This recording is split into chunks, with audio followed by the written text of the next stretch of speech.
দাবি আদায় একাত্তা জগন্নাথ বিশ্ববিদ্যালয়। টানা 50 ঘন্টা অবস্থানের পর এবার গণ অনশন শুরু করেছেন বিশ্ববিদ্যালয়ের শিক্ষক শিক্ষার্থীরা। রাজধানীর কাকরাইল মোড়ে এই আন্দোলনে যোগ দেন সাবেক শিক্ষার্থীরা। জানান, সংকট সমাধানে সরকারের সুস্পষ্ট ঘোষণা না আসা পর্যন্ত চলবে কর্মসূচি। RICL TMX, যুগের পর যুগ স্থাপনা থাকে মজবুত। আবাসন ভাতা বাজেটে বরাদ্দ বৃদ্ধি সহ 4 দফা দাবিতে টানা তৃতীয় দিনের মতো রাজধানীর কাকরাইল মোড়ে অবস্থান কর্মসূচি পালন করছেন জগন্নাথ বিশ্ববিদ্যালয়ের শিক্ষার্থীরা। জুমার পর শুরু করেন গণ অনশন। শিক্ষার্থীদের অভিযোগ, বারবার প্রতিশ্রুতি দিলেও তাদের দাবি বাস্তবায়ন করেনি সরকার। এবার কার্যকরী পদক্ষেপ চান তারা। যতক্ষণ আমাদের দাবি সম্পূর্ণভাবে পূরণ না হবে আমরা রাজপথ ছাড়বো না।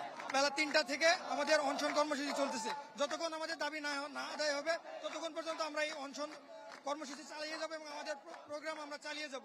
আমাদের আন্দোলনটা একটি সম্পূর্ণ যৌক্তিক আন্দোলন। সেই আন্দোলনে ডক্টর মোহাম্মদ ইউনূস স্যার এখনো কোনো প্রতিক্রিয়া প্রকাশ করেনি, যার জন্য আমরা সত্যিই খুব হতাশাগ্রস্ত।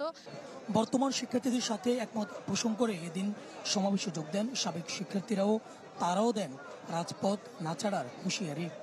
আমি যে কষ্টটা ভোগ করে আসছি, আমার পরবর্তী ছোট ভাই বোনগুলা যেন এই কষ্টটা ভোগ না করে, তাই আমি এদের সাথে আসছি।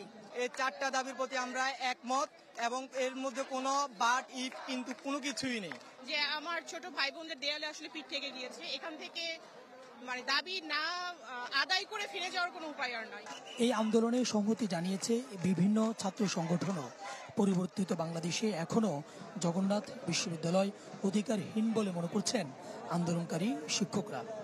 এই যে বৈষম্য চলছে, এখন আমরা নতুন দেশ নতুনভাবে গড়তে চাচ্ছি, বৈষম্যহীন দেশ গড়তে চাচ্ছি, তাহলে রাজধানীর বুকে 2টা বিশ্ববিদ্যালয়ের বাজেটে এত বৈষম্য কেন থাকবে? আমরা শিক্ষকরা আশাবাদী, আমরাও চাই আমাদের শিক্ষা ক্লাসে ফিরে যেতে, ছাত্রছাত্রীরা ক্লাসে ফিরে যেতে। অতএব সরকারের সুদৃষ্টি যারা আছেন তাদের সুদৃষ্টি কামনা করছি। দাবি আদায়ের ব্যাপারে সুস্পষ্ট সরকারের ঘোষণা ছাড়া এখান থেকে আমরা এক চুল পরিমাণ পিছপা হব না। জগন্নাথ বিশ্ববিদ্যালয়ের শিক্ষার্থীদের অবস্থান কর্মসূচির কারণে গেল 3 দিন প্রধান উপদেষ্টার বাসভবনের সামনে দিয়ে বন্ধ রয়েছে যান চলাচল। সতর্ক অবস্থানে রয়েছে আইন শৃঙ্খলা বাহিনীও। সুলতান মাহমুদ আরিফ, চ্যানেল 24, ঢাকা।